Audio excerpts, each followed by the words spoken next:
রাজ্যের মুখ্যমন্ত্রী মমতা বন্দ্যোপাধ্যায়ের বিরুদ্ধে বিশেষ করে বিরোধীরা বারবার কিন্তু অভিযোগ করে আসেন যে সংখ্যালঘু তোষণের, এবং এই অভিযোগ কিন্তু গত কয়েক বছর ধরে টানা চলে আসছে।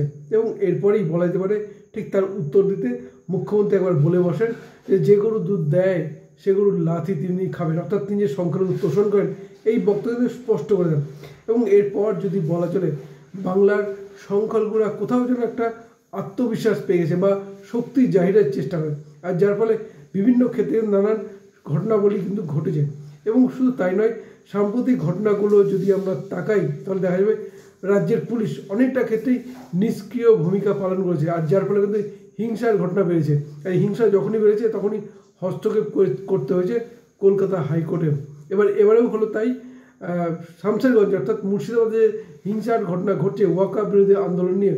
এবারেও কলকাতা হাইকোর্টের নির্দেশে সেনা আধা সামরিক বাহিনী মোতায়েন হতে চলেছে। কীভাবে হলো, কেন হলো সেনাবাহিনী মোতায়েন করতে, সব কিছু আলোচনা করবো আজকের এই ভিডিওতে। নমস্কার, আমি সত্যজিৎ পাল। ওয়াকআপ কেন্দ্র সরকার, কেন্দ্রের মোদী সরকার বা বিজেপি সরকার ওয়াকআপ সংশোধন আইন ইতিমধ্যেই পাশ করেছে। প্রথমে লোকসভায়, পরবর্তী রাজ্যসভা, রাষ্ট্রপতি সই এবং শেষ পর্যন্ত কেন্দ্রীয় সরকার বিজ্ঞপ্তি জারি করে কিন্তু ওয়াকআপ আইনের কথা ঘোষণা করেছে। অর্থাৎ ওয়াকআপ কিন্তু এখন আর বিল নয়, এখন দেশে একটা আইন। কিন্তু এই আইন ঘোষণার পরেই রাজ্যের বিভিন্ন জায়গায় বলা যেতে পারে কিন্তু ওয়াকআপ বিরোধী আন্দোলন কিন্তু বেড়েই চলেছে। এবং সেই আন্দোলন ঠিক আছে, আন্দোলন পর্যন্ত ঠিক আছে, কিন্তু হিংসার ছবিও সামনে আসলো। প্রথমে শুরু হলো মুর্শিদাবাদের জঙ্গিপুরে, যেখানে দেখা গেল সংখ্যালঘুরা অর্থাৎ যারা ওয়াকআপ বিরোধী আন্দোলন করছিলেন, এরপর সেখানে পুলিশের গাড়ি ভাঙচুর, লুটপাট চলল।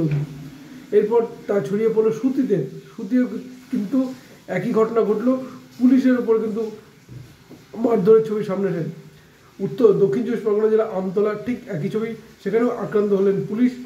আমরা দেখলাম হাওড়াতে সাতটাগাছিতে রীতিমতো এক ব্যবসায়ীকে প্রকাশ্যেই কিন্তু আক্রান্ত হতে দেখলো গোটা বাংলার মানুষ।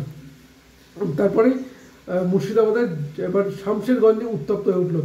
শামশেরগঞ্জে উত্তপ্ত পরিস্থিতি এতটাই এবং ধুলিয়ানে এতটাই হয়ে ওঠে যে শেষ পর্যন্ত কিন্তু রীতিমতো পুলিশকে গুলি চালাতে হয় এবং বিএসএফকে রীতিমতো হস্তক্ষেপ করতে হয়, 300 বিএসএফ মোতায়েন করতে হয়। তারপর ইতিমধ্যে যা খবর পাওয়া গেছে এই ঘটনায় প্রায় 3 জনের মৃত্যু হয়েছে। এবং ঠিক সেখানে অর্থাৎ রাজ্যের পুলিশের ডিজি রাজীব কুমার তিনি ঘোষণা করলেন করা বেশ কিছু কথা বললেন। রাজ্যের মুখ্যমন্ত্রী সোশ্যাল মিডিয়ায় বার্তা দিলেন, শান্তির বার্তা দিলেন, কিন্তু তার সত্ত্বেও কিন্তু চলছে না। আর ঠিক সেইখানে দাঁড়িয়ে রাজ্যের বিরোধী দলনেতা শুভেন্দু অধিকারী কলকাতা হাইকোর্টের দ্বারস্থ হয়েছিলেন। এবং কলকাতা হাইকোর্টের সৌমেন সেনের যে ডিভিশন বেঞ্চ, সেই ডিভিশন কিন্তু স্পষ্ট বলে দিল যে সেনা অর্থাৎ আধা সামরিক বাহিনী মোতায়েনের কথা ঘোষণা করলো কলকাতা হাইকোর্টের সৌমেন সেনের ডিভিশন বেঞ্চ। এবং স্পষ্ট বলেছে যে আধা সামরিক বাহিনীকে রাজ্যের পুলিশকে সঙ্গে নিয়েই কাজ করতে হবে এবং রাজ্যের পুলিশকেও আধা সামরিক বাহিনীকেও নিয়েই কাজ করতে হবে। অর্থাৎ বলা যেতে পারে যে রাজ্যে যে সাম্প্রতিক যে হিংসার ঘটনাগুলো ঘটছে তার মধ্যে সবচেয়ে বেশি হচ্ছে মুর্শিদাবাদে।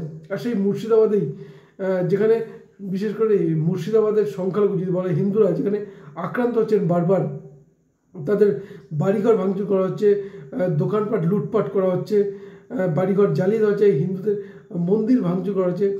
সব কিছু বিবেচনা করেই কিন্তু রীতিমতো এবার সেনাবাহিনীকে নামতে হবে। অর্থাৎ বলা যেতে পারে মুর্শিদাবাদে হিন্দুদের রক্ষা করার জন্য এবার সেনাবাহিনীকে নামতে হচ্ছে। অনেকগুলো প্রশ্ন এখানে উঠেই আসে যে যেখানে সংখ্যালঘুদের তিনি যে গরু দুধ দেয় সেগুলো লাথি তিনি খাওয়ার কথা বলেছেন, যার ফলে এতটা বারবান্ত যে কোনো ক্ষেত্রে আমরা রামনবমী দেখেছি, রামনবমীতেও কিন্তু সেখানে এই সংখ্যালঘুরা আক্রমণ চালিয়েছেন, কোথাও পাথর ছোড়া হয়েছে, সেখানেও কিন্তু পুলিশ কোনো কড়া অবস্থান নেয়নি। আর যার ফলে কিন্তু তাদের আক্রমণ চালাতে আর সুবিধা হয়েছে। কয়েকদিন আগে মালদার মোথাবাড়িতে সেখানে কিন্তু প্রকাশ্যে যারা আক্রমণ করে যাচ্ছিলেন অর্থাৎ সংখ্যালঘু সম্প্রদায় মানুষ, তারা রীতিমতো বলছিলেন, প্রকাশ্যে বলছিলেন যে পুলিশ ফায়ার করতে পারবে না। সুতরাং কনফিডেন্স লেভেলটা কোথায় গিয়ে পৌঁছেছে। আর তা সত্ত্বেও রাজ্যের পুলিশ সেরকম কোনো অবস্থানই কিন্তু নিচ্ছে না। কোথাও লাঠি উঁচিয়ে দুপা এগিয়ে গেলেও শেষ পর্যন্ত তাদের ভয়ে পিছিয়ে আসতে হচ্ছে, কোথাও পেট্রোল পাম্পে লুকাতে হচ্ছে এবং বাংলার মানুষ দেখেছে পুলিশকেই টেবিলের তলায় লুকাতে। সুতরাং স্বাভাবিকভাবেই এই পুলিশের নিষ্ক্রিয়তার প্রশ্ন উঠছে। আর ঠিক সেইখানে দাঁড়িয়ে কলকাতা হাইকোর্ট অর্থাৎ জুডিশিয়ারি যে এখনও ঠিকঠাক রয়েছে সেখানে আরও একবার প্রমাণ হয়ে গেল। আর সেই কারণেই রাজ্যে যে সাম্প্রতিক ঘটনা এই ঘটনাতে হস্তক্ষেপ করতে হলো রাজ্যের কলকাতা হাইকোর্টকে, এবং কলকাতা হাইকোর্টের নির্দেশে ইতিমধ্যে সেনা মোতায়েন শুরু হয়ে গেছে।